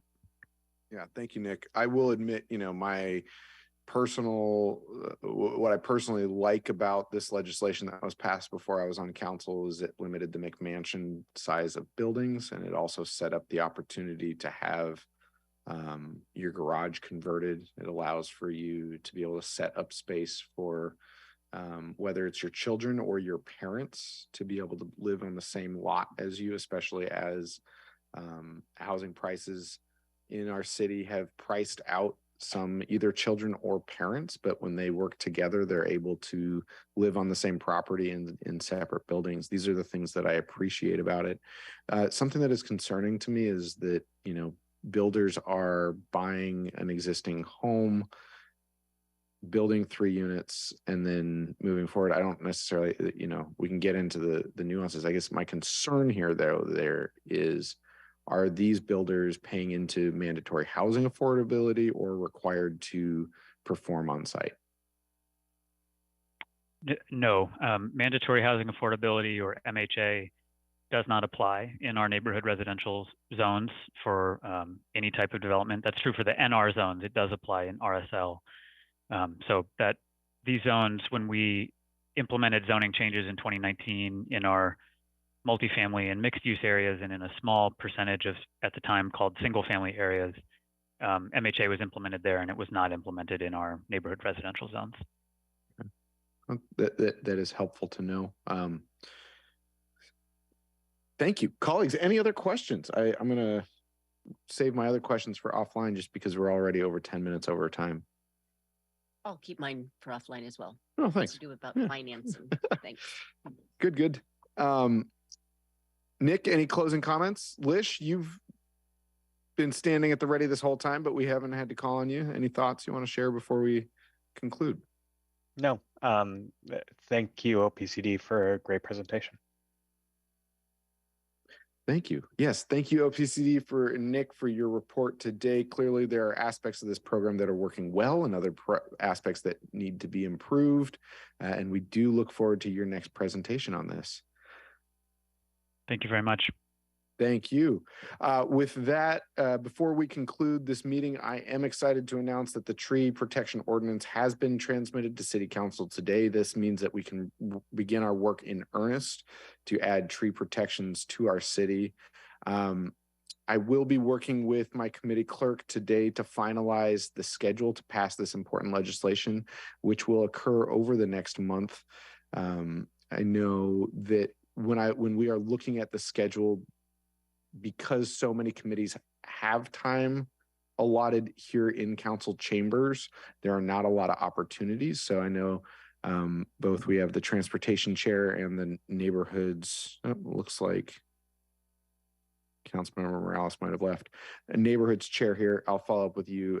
If you are planning to cancel either any of your committees over this next month, we'd love to take your time.